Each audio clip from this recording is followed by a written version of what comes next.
Hello friends, நான் உங்கள் மெரினஸ் தமிழன் பேசுகிறேன். இன்றைக்கி என்ன பார்த்தீங்கன்னா எம்எஸ்சியில் வந்து ஸ்பான்சர்ஷிப் போட்டிருக்காங்க.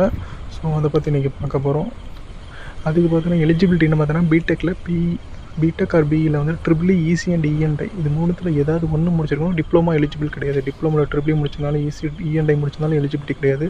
இதுக்கு பார்த்தீங்கன்னா என்ன இருக்கணும்னா ஏஜ் பிலோ 27 இருக்கணும். 27க்கு மேலே இருக்கக்கூடாது. எலிஜிபிலிட்டி கிடையாது. 27க்குள்ளே தான். ஸோ அதுக்கப்புறம் என்ன பார்த்தீங்கன்னா